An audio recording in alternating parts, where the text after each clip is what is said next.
ধরে নেওয়া হয় সারা পৃথিবীতে শুধু লিভারের নানা ধরনের রোগে আক্রান্ত ১০০ কোটির বেশি মানুষ, কিন্তু বাংলাদেশে শুধু হেপাটাইটিস বি ও সিতে আক্রান্ত প্রায় ১ কোটি এবং প্রতি বছর মারা যাচ্ছে অন্তত ২৫,০০০ মানুষ। বিকন ফার্মাসিউটিক্যালস লিমিটেডের সৌজন্যে আমাদের আরোগ্য নিকেতনের আজকের আলোচনার বিষয় লিভারের রোগে সর্বাধুনিক চিকিৎসা। এই বিষয়ে কথা বলতে আমাদের সঙ্গে যুক্ত হয়েছেন, স্টুডিওতে এসেছেন অধ্যাপক ডাক্তার চঞ্চল কুমার ঘোষ, বিভাগীয় প্রধান, গ্যাস্ট্রোএন্টারোলজি বিভাগ, বঙ্গবন্ধু শেখ মুজিব মেডিকেল বিশ্ববিদ্যালয়। আপনাকে অভিনন্দন আমাদের সঙ্গে যুক্ত হওয়ার জন্য। স্যার, আপনার কাছে প্রথমেই জানবো যে আমরা বলছিলাম শুরুতে যে অন্তত ১০০ কোটি মানুষ যারা লিভারের বিভিন্ন রোগে আক্রান্ত, লিভারের এই বিভিন্ন রোগগুলো কি বা আক্রান্তের এই ভলিউমটা আসলে কত ব্যাপক এখন? প্রথমে একটু বলি লিভারটা কি। লিভার অনেকেই জানেন, তারপর আমি একটু রিকল করি। লিভার হচ্ছে আমাদের যে অঙ্গ প্রত্যঙ্গগুলো আছে ইন্টারনাল সবচেয়ে বড় একটা অঙ্গ। যে বাইরের সবচেয়ে বড় অঙ্গ হচ্ছে যেমন ত্বক বা স্কিন, ইন্টারনাল অর্গের মধ্যে লিভার সবচেয়ে বড়, প্রায় 2 কেজির মতো, 1.8 কেজি যার ওজন, এবং আমাদের কিডনির চেয়েও কি বড়? হ্যাঁ, বড়, 2টা কিডনির চেয়েও বড়। এবং এই লিভার সাধারণত আমাদের পেটের উপরের দিকে ডান দিকে এবং মাঝখান বরাবর থাকে। আমাদের 2টা লোব আছে, রাইট লোব, লেফট লোব। এই লিভার হচ্ছে, আমি যে বলবো যে আমরা কাউকে যদি ভালোবেসে বলি তুমি আমার হার্ট, না বলে আমার মনে হয় তুমি আবার লিভার বললে সবচেয়ে আরও ভালো হয়। কারণ হচ্ছে আমরা যে খাবার খাই, কার্বোহাইড্রেট, প্রোটিন, ফ্যাট, যে ম্যাক্রো নিউট্রিয়েন্ট যেগুলা, এগুলো যখন আমরা খাই আলটিমেটলি আমাদের খাদ্যনালী থেকে ওই পোর্টাল ভেইন বা রক্তনালীর মাধ্যমে লিভারে যায়। লিভারে কিন্তু এই বিপাক হয়, এখান থেকে আমাদের ক্যালোরি তৈরি হয় বা শক্তি উৎপাদন হয়, যে শক্তি দিয়ে আমরা চলি।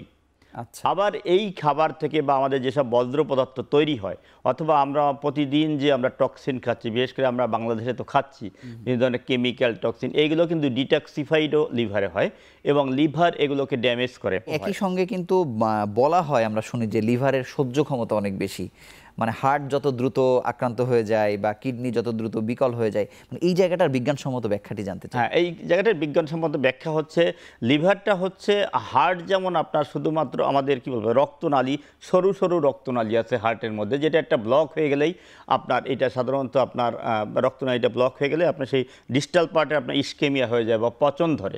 কিন্তু লিভারের রক্তনালী আপনার দুইটা মেইন রক্তনালী, একটা হেপাটিক আর্টারি আর একটা হচ্ছে পোর্টাল ভেইন, যেটা আপনার একটু বড় এবং মেজর পরিসরে, মানে খাদ্যনালীর যে টোটাল যে খাবার বা মানে নিউট্রিয়েন্ট যেগুলা খাদ্যনালী থেকে আপনার ডাইজেস্ট হওয়ার পরে অ্যাবজর্পশন হয়ে লিভারে যায়, সুতরাং এর রক্তনালীগুলো বড়, সুতরাং ওই রকমের ব্লক হওয়ার সম্ভাবনা কম।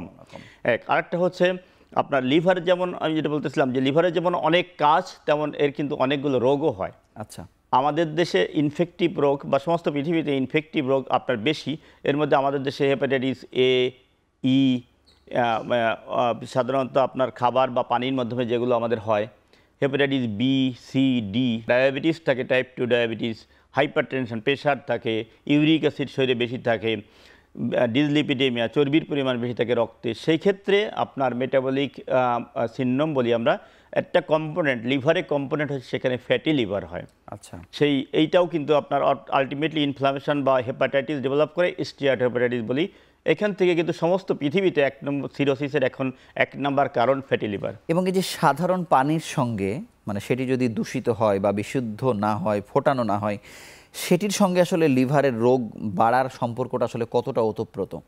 এটার সাথে আপনি যেটা বলছেন, এটা সাধারণ পানি ফুটানো না হলে, সেটা যেটা পানির মাধ্যমে ছড়ায়, যেটা আমি বলছিলাম এ আর ই, যেটা পানির মাধ্যমে বা খাবারের মাধ্যমে ছড়ায়, সেইটা হতে পারে ইনফেক্টিভ হেপাটাইটিস। এটার সুবিধা হচ্ছে এগুলো আপনার শর্ট টার্ম ইনফেকশন করে, বা এগুলো দীর্ঘমেয়াদী ইনফেকশন করে না, ক্রনিক হেপাটাইটিস করে না, অ্যাকুট হেপাটাইটিস করে। এগুলো আপনার আমাদের ওই খাবার বা পানির মাধ্যমে আমরা যখন খাই, এটা আলটিমেটলি লিভারে যায়, এটা প্রদাহ করে বা হেপাটাইটিস করে। এক সময় যে যদি রেস্টে থাকা যায়, বেশিরভাগ ক্ষেত্রে এটা প্রায় 99% রিজলভ হয়ে যায়। কিছু কিছু ড্রাগে আপনার হয়, যেমন যদি আমরা মেথোট্রেক্সের যেটা একটা ওষুধ আছে যেটা আপনাদের গিরায় ব্যথার জন্য ইউজ করা হয়, এই জাতীয় ওষুধ যদি খাওয়া হয় দীর্ঘদিন, সেক্ষেত্রেও কিন্তু আপনার ক্রনিক কিন্তু এই যে দীর্ঘদিন খাচ্ছে, এটা তো চিকিৎসক তার দীর্ঘদিন তাকে খেতে বলছে না, কিন্তু তারা কেন এই ভুলটি না না করছে? খেতে না, এটা ভুল করে না, কোনো কোনো ক্ষেত্রে এটা দীর্ঘদিন খেতে হয়। যেমন আইবিডির ক্ষেত্রে পেটের একটা রোগ আছে আপনার আইবিডি, সেটা খেতে হয়। কোনো কোনো ক্ষেত্রে যেমন গিরায় ব্যথা, যে আমাদের রিউমাটয়েড আর্থাইটিস, না, কিন্তু সেটি যেন আসলে লিভারকে ক্ষতিগ্রস্ত না করে, সেক্ষেত্রে আপনাদের রোলটা কি? যখন দেখা যায় যে লিভারের কোনো আপনার প্রদাহ হচ্ছে, হেপাটাইটিস হচ্ছে, সাথে সাথে সুইচ করে অন্য ড্রাগে যাওয়া বা টেম্পোরারি ওই ড্রাগটা সুইচ করা, বন্ধ রাখা, সেক্ষেত্রে আপনার এই ভয়টা থাকে না। যারা ফলো আপে থাকে না তাদের ক্ষেত্রেই। কিন্তু লিভারের রোগের ক্ষেত্রে আসলে রোগীদের পক্ষ থেকে কোন ভুলটা আসলে রোগীরা বেশি করে? লিভারে রোগীরা যেটা ভুল করেন, যেমন হেপাটাইটিস বি, বি হচ্ছে একটা সম্পূর্ণ প্রতিরোধযোগ্য রোগ, যেটা শুধুমাত্র ভ্যাকসিন নিলে নির্দিষ্ট সময়ের মধ্যে এইটা থেকে আপনার ভালো থাকা যায় বা এটা হওয়ার সম্ভাবনা থাকে না। কিন্তু আমাদের দেশের সরকার কিন্তু 2004 সাল থেকে ইউনিভার্সাল, যেটা আপনার ইপিআই শিডিউলের মধ্যে হেপাটাইটিস বি ভ্যাকসিন দিয়েছে। বাচ্চারা এখন আপনার প্রায় 99% ক্ষেত্রে ভ্যাকসিনেটেড, কিন্তু যারা অ্যাডাল্ট পপুলেশন, যাদের মধ্যে হেপাটাইটিস বি আছে, পরেও ঢুকছে অথবা আগে ভ্যাকসিন নেয় নাই, এরা কিন্তু স্ক্রিনিং করে না। আপনি দেখবেন যে অনেক স্টুডেন্টও আছে, যারা আমাদের ডাক্তারদের মধ্যে অনেকে আছে যারা হেপাটাইটিস বি আছে কিনা জানে না বা ভ্যাকসিনেটেড না। মাত্র 3টা ভ্যাকসিন নিলেই কিন্তু আপনার হেপাটাইটিস বি আজীবন হবে না, যেটা ক্রনিক হেপাটাইটিসের 1 নম্বর। ভ্যাকসিন কিভাবে দিবে সেই প্রসঙ্গে আসবো, আমরা ছোট্ট একটু বিরতি নিয়ে আবার আলোচনায় ফিরছি।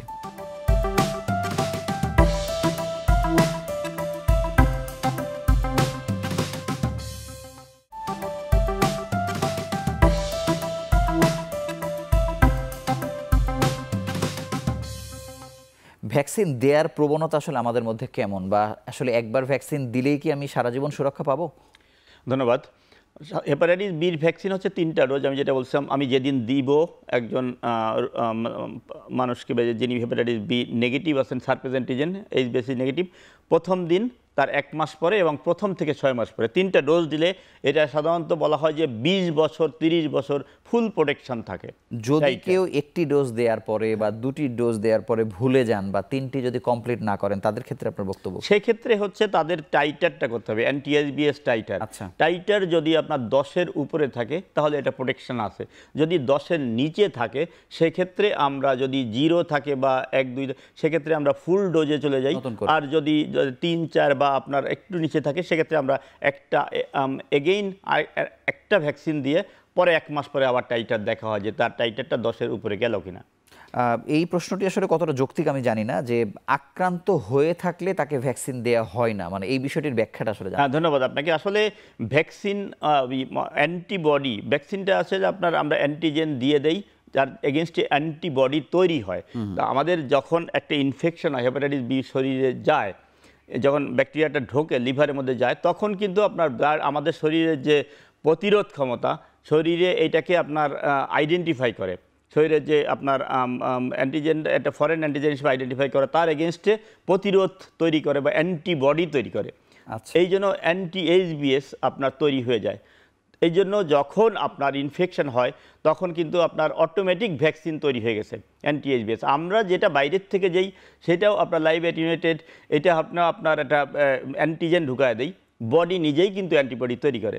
আমরা ঢুকাচ্ছি ভ্যাকসিনের ক্ষেত্রে, আর ইসের ক্ষেত্রে হচ্ছে ওই যখন রোগ হয় তখন হচ্ছে তারা অটোমেটিক আপনার ভাইরাসটা ঢুকতেছে, যেটা আপনার যে ভাইরাসটা আপনার ইনফেকশন করে এবং রোগও তৈরি করতে পারে, অনেক সময় অ্যান্টিবডিও তৈরি করে আপনার ভালো হয়ে যেতে পারে। আচ্ছা, যারা আসলে ভ্যাকসিন দিতে পারেনি বা জানেননি কিন্তু আক্রান্ত হয়ে গেলেন, তাদের যে চিকিৎসা বাংলাদেশে আসলে দেয়া হয়, সেটি কি আসলে বিশ্ব স্বীকৃত কিনা, বা সেটি কি আসলে সবথেকে আইডিয়াল কিনা বাংলাদেশে যে চিকিৎসা দেয়া হচ্ছে? ধন্যবাদ আপনাকে। অবশ্যই ওয়ার্ল্ডে যে ট্রিটমেন্ট করা হয় বাংলাদেশেও ঠিক একই চিকিৎসা করা হয়। যারা আপনার ভ্যাকসিন দিতে পারেন নাই, আমি বলবো যে যারা যদি মনে না থাকে আমি ভ্যাকসিন দিয়েছি কিনা বা আমার জানা নাই, তাহলে অবশ্যই প্রথমে এইচবিএসজি, হেপাটাইটিস বি ভাইরাস টেস্ট করতে হবে। যদি এইচবিএসজি নেগেটিভ থাকে, অ্যান্টি-এইচবিসি টোটাল নামে একটা পরীক্ষা আছে, এটা করলে তার আগে অনেক সময় এইচবিএসজি নেগেটিভ আছে কিন্তু তার হেপাটাইটিস বি ভাইরাস হয়ে যেয়ে রিজলভ হয়ে যেতে পারে, সেইটা জানতে হবে। এরপরে যদি এইচবিএসজি নেগেটিভ থাকে, সেই ক্ষেত্রে আমরা তার ভ্যাকসিন 3টা ডোজ দিলে সে ফুল প্রোটেকশনে থাকবে। শুধু কিছু ইমিউনোকম্প্রোমাইজড কিছু রোগী ছাড়া 100% প্রোটেকশন হয়ে যায়, শুধুমাত্র একবার ভ্যাকসিন দিলেই কিন্তু হয়ে যায়। কিন্তু আমার জানার বিষয় যে এত কিছুর পরেও, এত সচেতনতার পরেও তো মানুষের লিভার সিরোসিস হচ্ছে, ক্যান্সারে আক্রান্ত হচ্ছেন। ওই ব্যক্তিরা কারা যারা আসলে আগে থেকেই জানতে পারলেন না বা এত ভয়াবহতার মধ্যে গেলেন, এবং অনেকে কিন্তু আসলে প্রাণ সংহারও আসলে হচ্ছে, তাদের বিষয়ে জানতে চাই। ধন্যবাদ আপনাকে। আমি এটাই তো বলছিলাম যে আপনার বি ভাইরাস সি ভাইরাসের রুগী যারা, আসলে আমরা কেউই সচেতন না, আমরা পরীক্ষা করি না, যার জন্য আপনার দেখা যায় যে যখন রুগীরা আমাদের কাছে আসে আমাদের ওয়ার্ডে, তখন সিরোসিস নিয়েই আসে, লিভার সিরোসিস, লিভার ক্যান্সার নিয়ে সরাসরি কিন্তু আসছে। এতদিনে কেন জানলেন না? এতদিনে কি কোনো লক্ষণ বা কিছু কি প্রকাশ হয়নি? লক্ষণ বি ভাইরাসের ক্ষেত্রে আপনার আপনার অধিকাংশই যে আপনার রুগী, সি ভাইরাস তো আপনার ঢুকলে সেটা অ্যাডাল্টে ঢুকলে সেটা আপনার 90% ক্ষেত্রে এটা ক্রনিক ইনফেকশন করবে। আচ্ছা। বি ভাইরাসের ক্ষেত্রে বরং অল্টো অ্যাডাল্টে যখন ইনফেকশন হয় তখন আপনার 95%ই আপনার ভালো হয়ে যায়, 5% ক্রনিক ইনফেকশন করে। আর কিন্তু যখন মা থেকে বাচ্চা যায়, এটা আমরা বলি যে ভার্টিক্যাল ট্রান্সমিশন, তখন উল্টা, তখন কিন্তু বেশিরভাগই আপনার 90% আপনার ক্রনিক ইনফেকশন করে বি ভাইরাসের ক্ষেত্রেও, কিন্তু অনলি 10% আপনার এটা রিজলভ এই হয়ে যে যায়। মা থেকে সন্তানের কাছে যাওয়া প্রতিরোধের ক্ষেত্রে মা গর্ভবতী থাকা অবস্থায় তিনি ভ্যাকসিন দিতে পারবেন কি পারবেন না, এই নিয়ে কিন্তু এক ধরনের একটু বিতর্ক হলেও আছে। আসলে এই জায়গাটি একটু পরিষ্কার করতে হ্যাঁ, বলবেন। ধন্যবাদ আপনাকে। আসলে মা যখন গর্ভবতী থাকেন তখন উচিত হচ্ছে আপনার ফার্স্ট ট্রাইমেস্টারের মধ্যে প্রথম 4 মাসের মধ্যেই তার HbS/Ag টেস্ট করা। যদি উনি ভ্যাকসিনেটেড না থাকেন, ভ্যাকসিনেটেড না থাকলে তাহলে অবশ্যই ভ্যাকসিন দিতে হবে, 100% সেফ ভ্যাকসিন, এবং প্রতিটা মাকে ভ্যাকসিনেটেড করতে হবে। আর যদি মা বি ভাইরাস পজিটিভ থাকেন, তাহলে তার যদি আমরা ডিএনএ করব, ডিএনএ যদি পজিটিভ থাকে তাহলে ডেফিনেটলি হাই টাইটার থাকলে বা ইএজি পজিটিভ থাকলে আমরা চিকিৎসা শুরু করব। সেফ ড্রাগ, 100% সেফ ড্রাগ আছে, টেনোফোবিন নামে একটা ড্রাগ, এটা আপনার সেফ। এবং বাচ্চা হওয়ার পরে সাথে সাথে বাচ্চাকে যেটা করব, যদি পজিটিভ থাকেন আপনার এক পায়ে, দুই পায়ে, এক পায়ে আপনার একটা ইমিউনোগ্লোবুলিন বলা হয়, আর এক পায়ে ভ্যাকসিন দিয়ে দিতে হবে। পরবর্তীতে ওই ডোজটা আপনার কমপ্লিট করতে হবে 3টা ভ্যাকসিন দিয়ে বাচ্চাকে, তাহলে বাচ্চাও আপনার আক্রান্ত হওয়ার আমি এই বিষয়ে সম্ভাবনা আরো নেই। জানতে চাই, ছোট্ট একটু বিরতি নিয়ে আবারও আলোচনায় ফিরছি।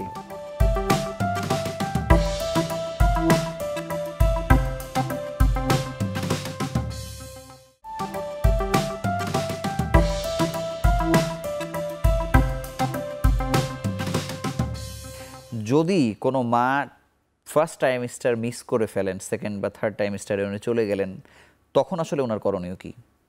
অবশ্যই তখনও আপনার চেক করে আপনার ভ্যাকসিন দেওয়া যাবে, যে কোনো ট্রাইমেস্টারে আপনার ভ্যাকসিন সেফ।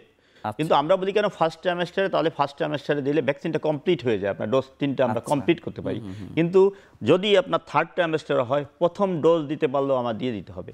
লাভ আছে আর কি। হ্যাঁ, লাভ আছে। ভ্যাকসিন 100% সেফ প্রেগনেন্সি অবস্থায়, যে কোনো ভ্যাকসিন, শুধু এই ভ্যাকসিন না, আপনার যে কোনো ভ্যাকসিনই। এবং সি এর কথা যদি আমরা বলি, যে বাংলাদেশে সি এর যে চিকিৎসা চলছে হেপাটাইটিস সি এর, সেই ক্ষেত্রেও কি আমরা আসলে বিশ্ব স্বীকৃত মেথড বা সবকিছু আসলে মানছি কিনা?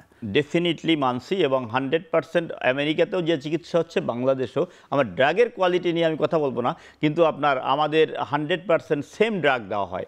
ঢাকা কেন্দ্রিক আমাদের যে চিকিৎসা সেবা বা ব্যবস্থা, সব রোগীরা আসলে এখানে আসে, মানে ঢাকার বাইরে আসলে এই সেবা মানে কতটুকু ছড়িয়েছে, মানে আন্তর্জাতিক মানের যে সেবাটা আমরা ঢাকায় দিতে পারছি? এখন আমাদের গ্যাস্ট্রোন্টোলজিস্ট যারা আছেন, তারা কিন্তু আমাদের প্রায় 300 জন আমাদের গ্যাস্ট্রোন্টোলজি সোসাইটির মেম্বার আছেন অলরেডি। এরা সমস্ত বাংলাদেশের বিভিন্ন কর্নারে আপনার ছড়ায় আছেন। আমি গ্যাস্ট্রোন্টোলজি, বাংলাদেশ গ্যাস্ট্রোন্টোলজি সোসাইটির মহাসচিব। আমি জানি যে আপনার সব মেডিকেল কলেজে গ্যাস্ট্রোন্টোলজিস্ট আছেন, এবং মেডিকেল কলেজ ছাড়াও এখন থানা লেভেলে আমরা যেহেতু তাদের পোস্ট দিতে পারি নাই, থানা লেভেলেও অনেকে আপনার অন্য মেডিকেল অফিসার হিসেবে গ্যাস্ট্রোন্টোলজিস্ট আসেন। যদি নাও থাকেন, শুক্রবারে অন্তত প্র্যাকটিসে যান। এছাড়াও তো আসলে হেপাটোলজিস্টরা আছেন বা এন্ডোক্রিনোলজিস্টরাও তো এখন এটা নিয়ে কাজ করছেন। এন্ডোক্রিনোলজিস্ট শুধু ফ্যাটি লিভার নিয়ে কাজ করেন, হেপাটোলজিস্টরা করেন। গ্যাস্ট্রোন্টোলজিস্ট এবং হেপাটোলজিস্টরাই আপনার বি ভাইরাস, সি ভাইরাস নিয়ে বা আপনার অল লিভারের রোগ নিয়ে কাজ করেন। আচ্ছা, এই যে আমাদের আলোচনা বা চিকিৎসার এত ব্যবস্থা, এই যে বিনামূল্যে চিকিৎসা দেওয়া হচ্ছে, এত কিছুর পরেও আমাদের রোগীরা এই তথ্যের বাইরে দিয়ে গিয়েও আসলে তারা আক্রান্ত হচ্ছে বা তারা জানতে পারছেন না, তাদের ব্যাপারে আপনার বক্তব্য আসলে কি?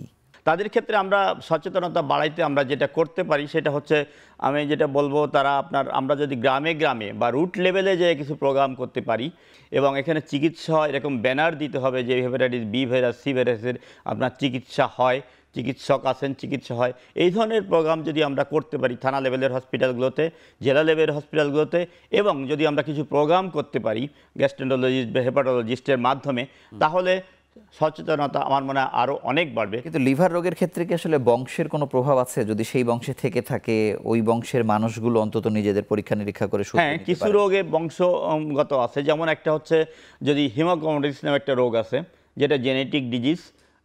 এটা বাবা মার থাকলে বাচ্চার হওয়ার সম্ভাবনা থাকে। উইলসন ডিজিজ, বাবা মার থাকলে বাচ্চার হওয়ার সম্ভাবনা থাকে। আলফা ওয়ান অ্যান্টিটিউসিন রেয়ার যদিও, এগুলো আপনার বাবা মার থাকলে বা বংশানুক্রমে এটা ছড়ায় থাকে। এছাড়া আপনার ফ্যাটি লিভার, অনেক আছে বংশগতভাবে জেনেটিক, যে সবাই ওবেস, মোটা স্থূলাকার, বা ডায়াবেটিস কিন্তু একটা বংশগত রোগ। ডায়াবেটিস থাকলে আপনার ফ্যাটি লিভার হবে, এটা আপনি ধরে নেন। টাইপ 2 ডায়াবেটিস থাকলে এটা বংশগত। লিভার ক্যান্সারের আসলে আপনারা যদি সেই সিরিয়াল যদি বলেন, কোন অবস্থায় আছে বাংলাদেশে লিভার ক্যান্সার? বাংলাদেশের লিভার ক্যান্সার, যেমন ক্রনিক লিভার ডিজিজ, যেটা আপনার ক্রনিক ইনফেকশন হওয়ার পরে বা ক্রনিক হেপাটাইটিস হওয়ার পরে আলটিমেটলি কিন্তু আপনার এটা একসময় সিরোসিস অফ লিভার হবে, এবং সিরোসিস থেকে এর এন্ড রেজাল্ট যেটা যদি আপনার ফলো আপে না থাকে, বা একসময় লিভার ক্যান্সার হতে পারে, সবার হবে না কিন্তু লিভার ক্যান্সার হতে পারে। অনেক সময় আপনার সরাসরি সিরোসিস না করেও কিন্তু লিভার ক্যান্সার হতে পারে, যেটা হেপাটাইটিস বি দিয়ে হয়, এবং কিন্তু ফ্যাটি লিভার বা আপনার সি দিয়ে অবশ্যই সিরোসিস করে আপনার লিভার ক্যান্সার হয়। এস্টিমেটেড যে কতজন লিভার ক্যান্সার রোগী আছেন, এরকম কোনো এস্টিমেশন এখনও আমাদের পরিসংখ্যানটা জানা নাই, কিন্তু অনেক লিভার ক্যান্সার হচ্ছে, এবং লেটলি আপনার এটা ডায়াগনোসড হচ্ছে, এমন এক সময় ডায়াগনোসড হচ্ছে যেটা আপনার আমাদের কিছু করার থাকে না। এই যে একটি রোগের জন্য, লিভারের এই যাবতীয় রোগের জন্য যে একটি হাসপাতাল আসলে করা হয়েছে, যেটি মহাখালীতে আছে, সেখানে কি লিভারের সব ধরনের রোগের চিকিৎসা কি দেওয়া সম্ভব হচ্ছে?